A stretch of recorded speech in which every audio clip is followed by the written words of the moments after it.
quando o apóstolo Paulo escreve aos Romanos dizendo que o fim da lei é Cristo, ele vai usar duas palavras aqui para nós entendermos isso. Ele coloca a palavra fim como conclusão e finalização. Acabou, fim da lei. Para a justiça, ele está tratando da justiça que vem pela graça, por meio da fé. Não é a justiça da lei.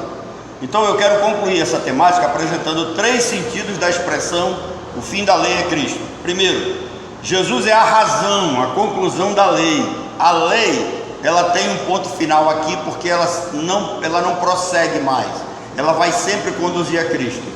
Quando vocês lerem a carta aos Hebreus, vocês vão ver que um dos propósitos da carta aos Hebreus é mostrar a superioridade de Cristo, é mostrar a supremacia de Cristo, é mostrar a grandeza de Cristo, principalmente sobre Moisés. Quem é Moisés? É o grande profeta do Antigo Testamento para os judeus.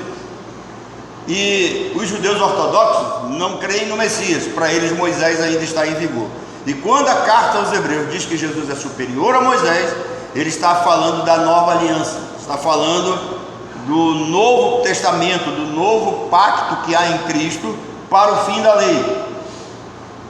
Então, quando se usa essa expressão fim aqui, usa-se no sentido de conclusão.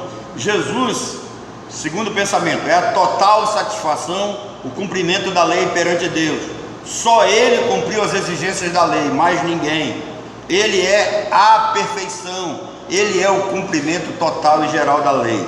Terceiro ponto, Jesus põe fim a toda tentativa errônea e carnal de se chegar a Deus por meio de uma justiça própria. O que esse ponto aqui está querendo dizer? Todas as pessoas que procuram se justificar na lei, eles estão querendo chegar diante de Deus com uma justiça própria. Alguém poderia chegar no céu e dizer: não, eu estou aqui porque eu cumpri a lei, não foi porque o Senhor morreu na cruz por mim. Não é por causa da tua graça, é porque eu, pelos meus esforços, eu consegui chegar aqui. A gente precisa entender uma coisa: o Primeiro Testamento, ele terminou por ocasião da morte de Cristo. Pronto, isso aqui é ponto. O Antigo Testamento serve para quê? Para nos ajudar a esclarecer o Novo Testamento, mas em termos de vida prática, o Antigo Testamento terminou com a morte de Cristo e a partir daí deu-se início o Novo Testamento. Quando nós olhamos para alguns textos da Bíblia que eu vou ler aqui para vocês, preste atenção. A lei e os profetas duraram até João. Desde então é anunciado o reino de Deus. Lucas 16:16. Na sua carne desfez a inimizade, isto é, a lei dos mandamentos, que consistia em ordenanças para criar em si mesmo dos dois um novo homem, fazendo por si mesmo a paz. Efésios 2:15. Assim, meus irmãos, também vós que estáis mortos para a lei, preste atenção, nós vamos depois entender melhor esse texto. Assim, meus irmãos, também vós que estáis mortos para a lei, pelo próprio corpo de Cristo, para que sejais de outro, daquele que ressuscitou dentre os mortos, a fim de que demos frutos para Deus. Romanos capítulo 7, versículo 4. Romanos 10:4, que foi lido, porque o fim da lei é Cristo, para a justiça de todo aquele que crê. Então, apesar de todos esses textos, as seitas afirmam que Jesus Cristo não anulou a lei do Antigo Testamento. Mas o apóstolo Paulo diz que nós estávamos crucificados juntamente com Cristo. Vocês já leram esse texto? Tá. Se Jesus cumpriu a lei, esta lei foi cumprida e ela não tem mais poder de condenar. Paulo faz um contraste entre a lei gravada na pedra e a lei gravada no coração. Agora, ele mostra uma diferença das leis, a lei gravada na pedra e a lei gravada no coração. Qual é a lei gravada na pedra? E que vocês lembram? Os 10 mandamentos, foi Deus que escreveu na pedra e deu para Moisés, tá? Essa lei agora ela é gravada no nosso coração. E vai haver uma diferença muito grande. Por quê? Porque a pedra, ela continua morta.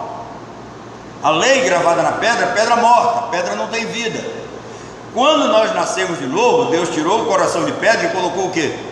Um coração de carne. Então ele foi e registrou essa lei num coração de carne, capaz de pensar, capaz de raciocinar, capaz de avaliar, capaz de sensibilizar, capaz de obedecer, capaz de praticar.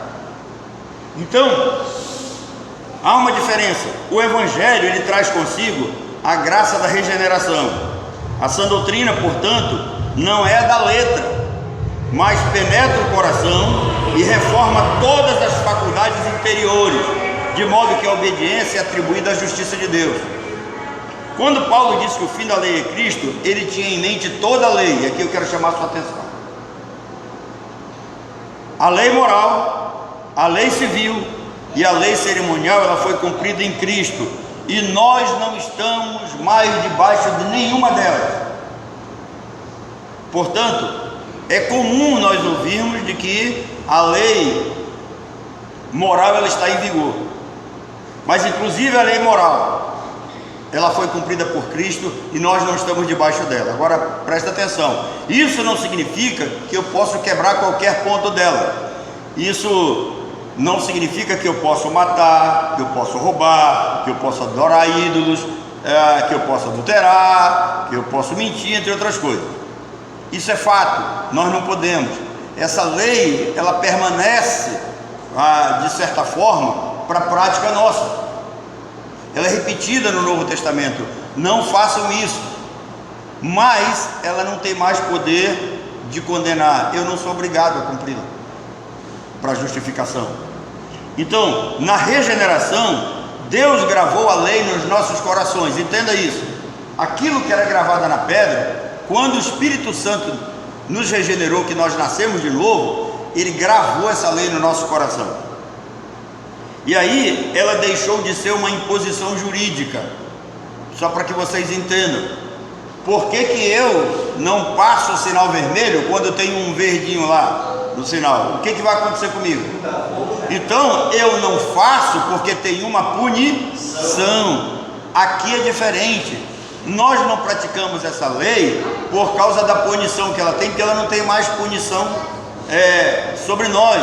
Quando nós cumprimos essa lei, quando nós fazemos isso, nós fazemos por amor a Deus, porque essa lei agora, ela não tem mais aquela gravação na pedra, não tem mais aquela imposição de multa, de condenação, é algo da graça.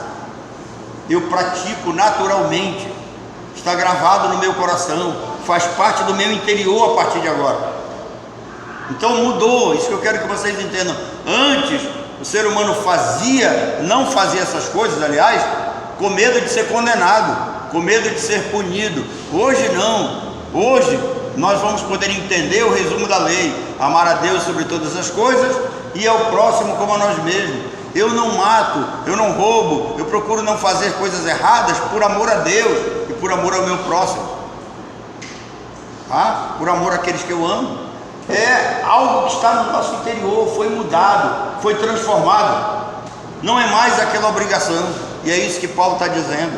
Então eu não tenho a obrigação de cumprir essa lei, porque ela não vai mais me condenar. Todos os meus pecados já foram pagos em Cristo, todas as imposições que vinham sobre mim em termos de condenação já foram pagos pelo Senhor Jesus Cristo. Então a lei, ela deixou de ser essa imposição jurídica e legalista para ser uma prática amorosa. Agora observamos a lei não como uma afirmação obrigatória.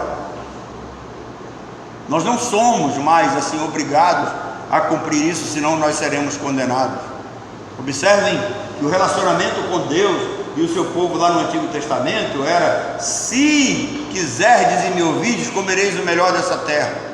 Se vocês me obedecerem, se vocês seguirem os meus mandamentos, se vocês fizerem o que é certo, vocês vão ser aceitos. E preste atenção que esse pensamento ele é apanhado de lá e é trazido para dentro da igreja como imposição, e ele não é verdadeiro, porque ainda tem irmão que ainda diz aqui: olha, por que você está sofrendo isso? Por que você está passando por isso? Não está dando certo na sua vida porque você não está sendo obediente. Não é isso, queridos. E aí as pessoas esquecem que mesmo agora debaixo da graça, selados pelo Espírito, regenerados, com essa lei no nosso coração, mesmo que sejamos infiéis, Deus permanece como? Fiel. Então independe das nossas ações, independe dessa prática da lei, independe de praticar essas coisas. Deus sabe que somos pó, Deus sabe que somos falhos, e quando erramos, a sua graça vem em maior abundância sobre nós. Onde abundou o pecado, isso é uma regra para sempre, irmão. Então, isso aqui nós temos até que tirar o peso de uns dos outros, de uns contra os outros. Nós observamos a lei não como uma imposição obrigatória, você é obrigado a cumprir isso, não. O novo homem, ele cumpre a lei naturalmente, porque Deus escreveu no seu coração, agora faz parte do nosso ser, é fruto do novo nascimento, do novo proceder. O crente não mata, não rouba, não adora ídolos, não transgride a lei, porque o que foi gravado na pedra está gravado no seu coração. Quando acontece uma conversão verdadeira, o Espírito Santo grava isso no nosso ser. Ele faz com que isso seja intrínseco ao nosso ser, como se tivesse vindo de nós, nascido com isso. Mas isso é dádiva de Deus, é graça do Senhor. Então nós passamos a viver a justiça que há na lei, não como escravos, mas sim como filhos. Eu quero chamar sua atenção, existem 3 tipos de trabalho na Bíblia, que é muito fácil de você identificar. Tem o trabalho do escravo, que ele trabalha e não recebe nada, ele é escravo. Tem o trabalho do empregado, que ele trabalha para receber um salário. E tem o trabalho do filho. O filho trabalha por amor ao pai. O filho trabalha por aquilo que o pai fez por ele. O filho serve o pai por gratidão, por amor a ele. Agora eu gostaria de chamar a sua atenção para Paulo, 1 Coríntios capítulo 3, né? Vou ler algumas coisas aqui para você.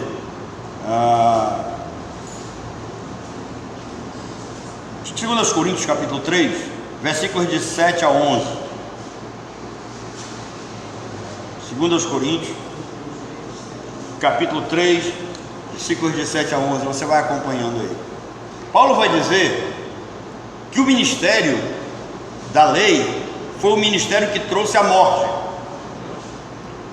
e isso foi gravado em pedras. Mas esse ministério veio com tal glória que os israelitas não podiam olhar a face do rosto de Moisés, por causa do resplendor do seu rosto, ainda que desvanecente. O que foi gravado em tábuas de pedra? Quando a gente faz essa pergunta, o que foi gravado em tábuas de pedra? A lei moral, não foi a lei cerimonial.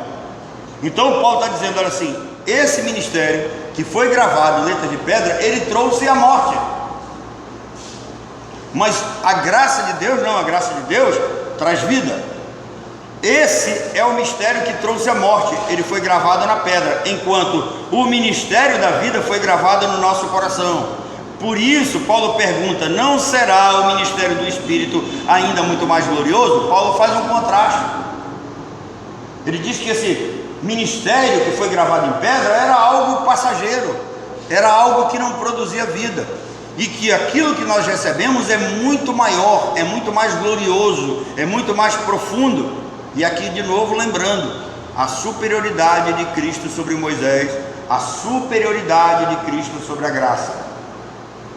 Quando eu observo aqueles cultos em casa que eram feitos no Antigo Testamento, na Antiga Aliança, que a gente chamava de Kiddushá, que era a mesa da santificação no hebraico, né, onde se faziam os pactos. Se você quiser lembrar, Abraão fez pacto com Abimeleque à mesa, Isaac, né, fez pacto com Abimeleque à mesa, Jacó fez pacto com Labão na mesa, numa mesa de Kiddushá, posta no deserto. Então, quando nós olhamos esse tipo de ritual em casa, nós vamos ver que a lei, ela tem força. Os sacerdotes estão à mesa, todos se olham no mesmo nível. Mas quando nós olhamos para Cristo, Cristo não é só sacerdote, ele é profeta, ele é sacerdote e ele é rei. Por isso que aquela mulher se joga debaixo da mesa. Então é superior a Moisés. A graça, ela é superior à lei. A gente precisa entender isso. E Paulo vai dizer, olha, se era glorioso no passado, quer dizer, se a lei gravada em pedra já era glorioso no passado, esse ministério que trouxe condenação, quanto mais glorioso será o ministério que traz justiça. Em outras palavras, se as pessoas davam valor à lei quando nós éramos obrigados a praticá-la, senão nós seríamos condenados, quanto mais agora que ela não traz condenação nenhuma, nós temos que nos apegar mais ainda. Observe que o ser humano, ele sempre tem uma tendência a ir para o lado errado. Às vezes nós não damos valor àquilo que recebemos gratuitamente.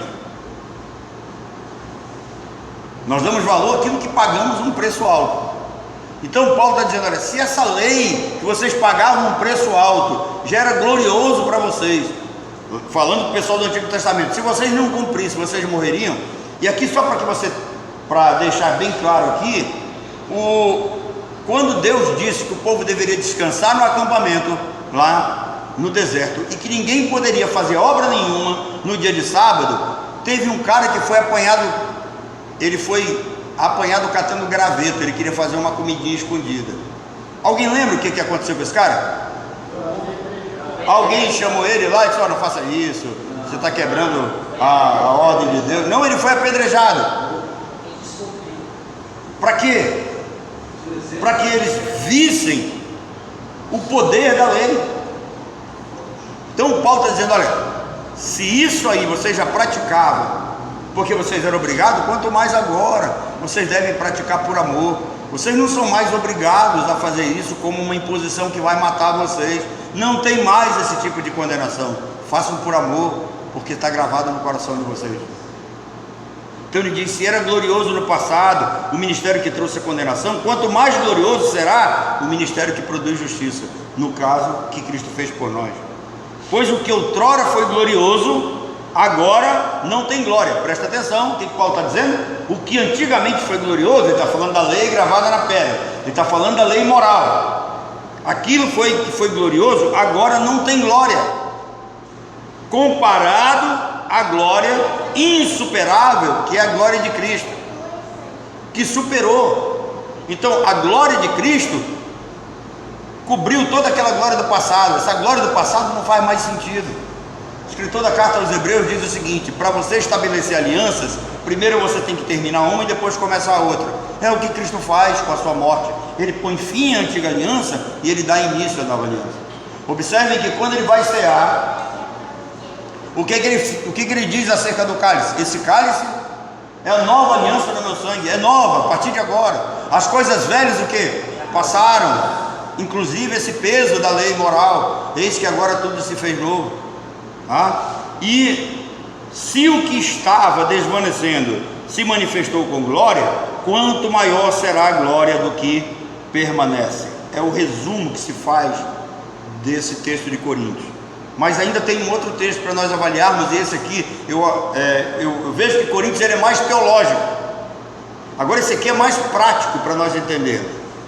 Eu passei por ele, não toquei nele, que era para poder falar nele agora. Romanos capítulo 7, veja aí. Romanos 7, de 4 a 6.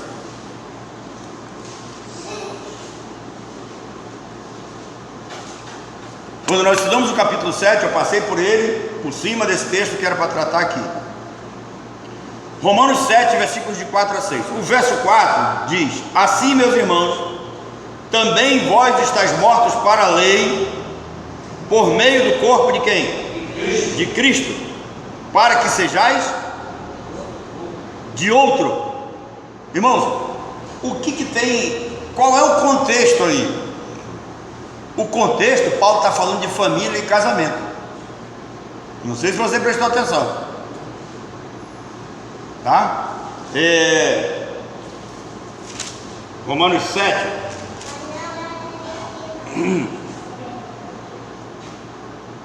O verso 2, o que diz Romanos 7, 2? Ora, a mulher. Ora, a mulher casada está ligada pela lei ao marido quando ele é filho, mas se o mesmo morrer, desobrigado ficará da lei. Perfeito. Olha só, ele está falando de casamento. E aí ele vai pegar esse tema casamento para mostrar a nossa relação com lei e com Cristo, dentro como se fosse um casamento.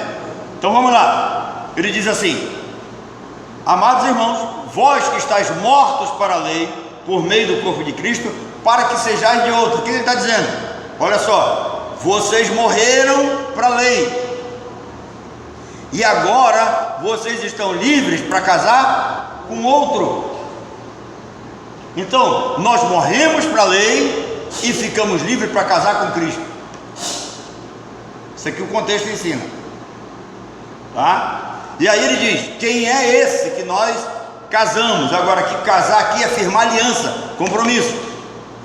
Quem foi este que nós firmamos aliança? Ele diz: daquele que foi ressuscitado dos mortos. E para que nós firmamos aliança com ele? A resposta vem: a fim de frutificarmos para Deus.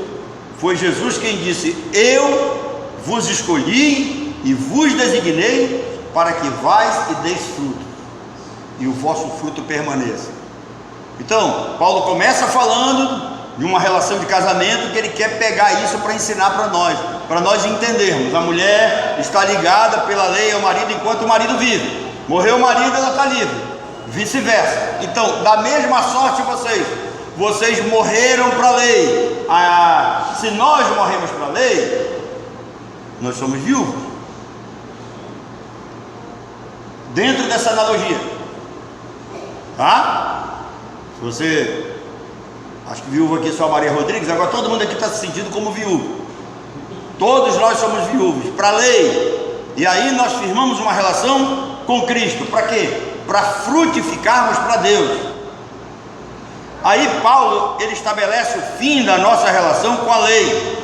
Nós estamos mortos para a lei. Ele está dizendo: olha, acabou, a partir de hoje, tá? Não tem mais aliança. Eu era casado com a lei, eu era obrigado a cumprir a lei, havia essa imposição sobre mim. Se eu não cumprisse a lei, eu seria morto, eu seria condenado, porque a lei não salva, a lei só condena, é o ministério da morte. Mas agora em Cristo eu morri para a lei, não tenho mais nenhuma relação, eu sou viúvo da lei, e agora eu estou livre para casar com Cristo. Ou seja, Paulo vai dizer: vocês foram crucificados com Cristo. Se vocês foram crucificados com Cristo, vocês também crucificaram a lei com a sua condenação. A lei também foi cravada na cruz, e tudo aquilo que foi cravado na cruz não tem mais imposição nenhuma contra nós. Então, o contexto fala de casamento. Paulo está falando então de uma relação de viuvez. Eu não tenho mais nenhuma relação com a lei condenatória, tá? Por isso que nenhuma condenação há para os que estão em Cristo, porque quem era que nos condenava? Era a lei, mas eu agora estou morto para ela, e ela morta para mim. Acabou o vínculo, não tem mais. Com a morte de um dos cônjuges cessa o quê? O compromisso, tá? É o que ele diz: marido e mulher, tá? Morreu, acabou, não tem mais. Agora é no passado, né? Fulano foi casado, eu fui casado com a lei, hoje eu não sou mais. Morreu, acabou. A lei morreu para nós morremos para a lei, por isso pertencemos agora a outro. Quem é? A Cristo.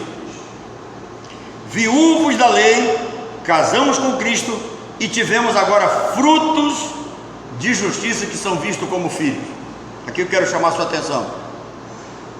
Quando nós estávamos debaixo da lei, quando estávamos com o nosso coração de pedra, quando a lei estava gravada no nosso coração, que tipo de frutos nós tínhamos? Esses frutos, a produção, Paulo fala como se fossem filhos, resultado de um casamento. Então, eram filhos indignos, eram filhos da pedra, eram filhos da carne, não produzia vida nenhuma. Agora não, tá? Nós fomos regenerados, selados pelo Espírito Santo, aliançados com Cristo. Tudo aquilo que produzimos agora é para o reino de Deus. Então, a nossa vida, ela deve ser buscada para fazer o melhor para o nosso Deus. Mas infelizmente os homens sempre procuram buscar o melhor nessa vida para si mesmo. Não sei por que a gente se mata tanto, sabe? Para ter o cara não está satisfeito com um ar-condicionado de 7.500, ele quer um de 30 logo. Ele quer ver nevado no quarto dele, né? O cara não está satisfeito com um Siena Fire, ele quer ter uma Ferrari na garagem. Não faz sentido isso. Então a gente gasta vida, se mata para buscar coisas terrenas que vão ficar aqui, vai ser destruído, tá?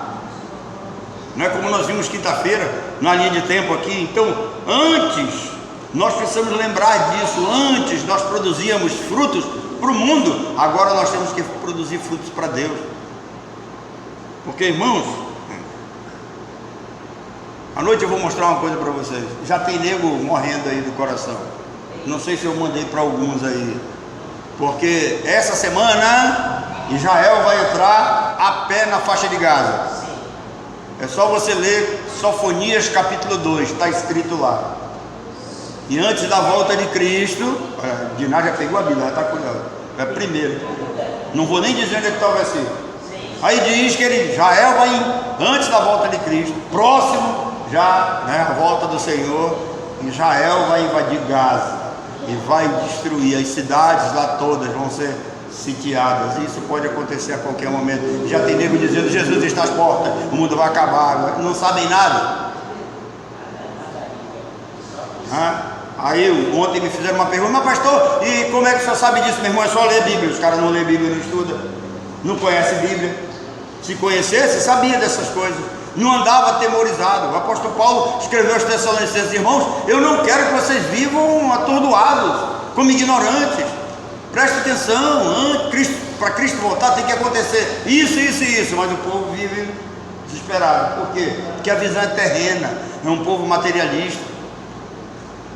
E aí o povo de Deus verdadeiramente precisa se libertar disso. Não estou dizendo que você não tem que trabalhar, não estou dizendo que você não tem que viver uma vida boa. Estou dizendo que às vezes nós gastamos muito com aquilo que é supérfluo. Nós não investimos em nós mesmos, tá? No nosso conhecimento, no nosso ser, na nossa alma. A igreja, ela vive, sabe, muito terreno, é algo muito material.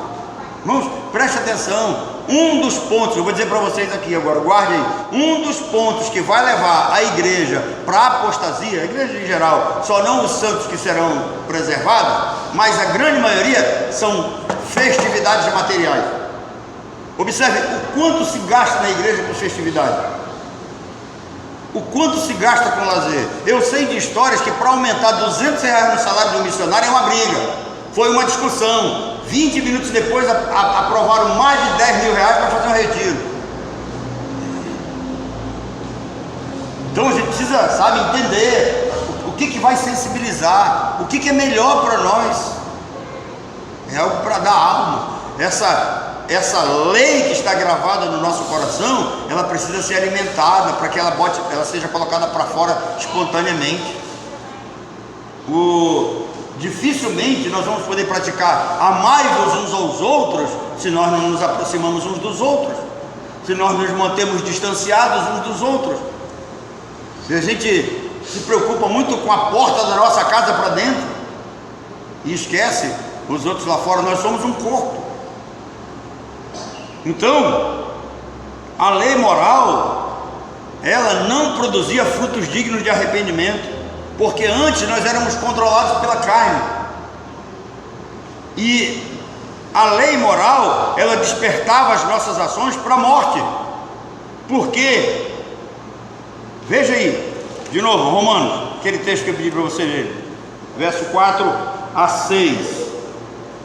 Romanos 7, de 4 a 6. Tem um texto aqui que eu quero chamar a sua atenção. Assim, meus irmãos, também vós morrestes relativamente à lei, por meio do corpo de Cristo, para pertencerdes a outros, a saber, aquele que ressuscitou dentre os mortos, a fim de que frutifiquemos para Deus. Porque quando vivíamos segundo a carne, as paixões pecaminosas, postas em realce pela lei, operavam os nossos membros, a fim de frutificarem para a morte.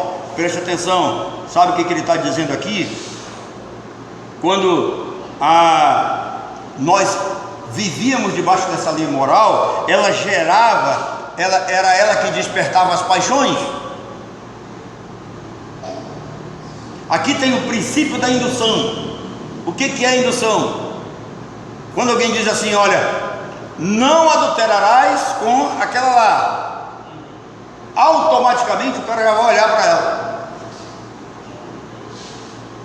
Tá? Então o que Paulo diz? Que a lei, ela despertava as nossas ambições carnais. A lei gravada na pedra.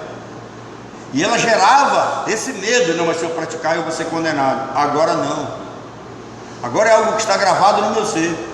Eu não preciso mais temer. Eu pratico por amor. Eu vivo a vida o mais naturalmente possível. Irmãos, observem que há uma diferença entre a santidade de Jesus e a santidade dos fariseus. Quando Nicodemos sai de noite para se encontrar com Jesus, é porque não é só porque ele estava com medo e com vergonha, não. Tem um ensino aqui. Aquela turma do Sinédrio achava o seguinte: quem estava do lado de dentro do Sinédrio era santo, quem estava lá fora na rua era pecador, era impuro. Então eles não podiam se contaminar, eles não podiam ser tocados, eles não conversavam com aqueles pecadores, eles não se aproximavam das pessoas. Essa santidade farisaica que não consegue tocar em ninguém, que se contamina. Quando Jesus vem, Jesus se deixa tocar, Jesus se deixa ser beijado por uma prostituta. Jesus vivia no meio da multidão. Então a santidade de Jesus, ela não é contaminada pelo pecado humano, porque a santidade dele é superior.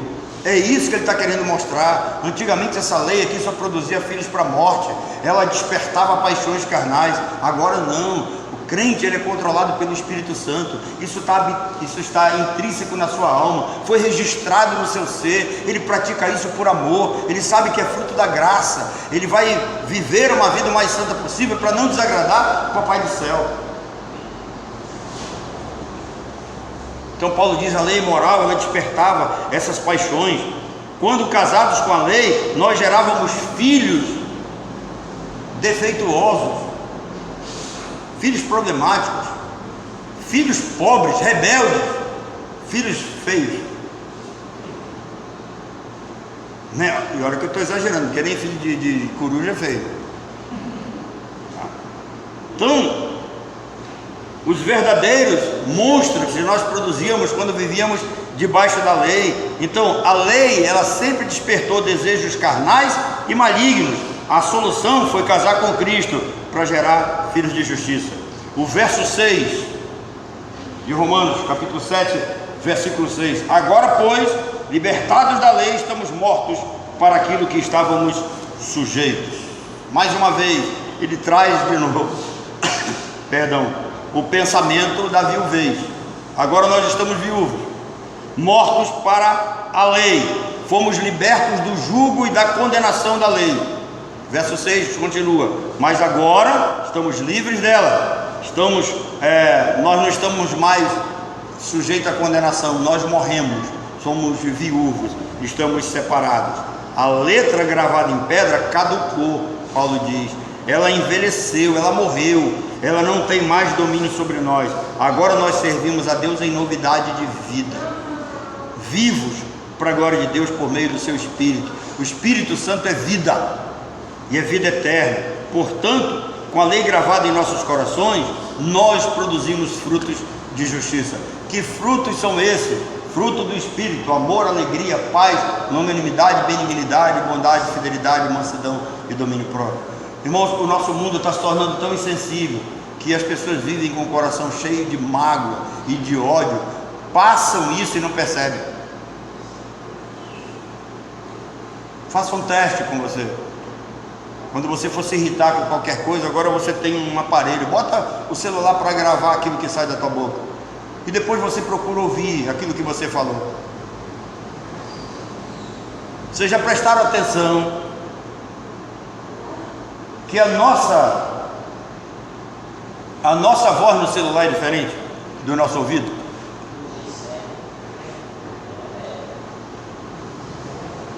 Por quê?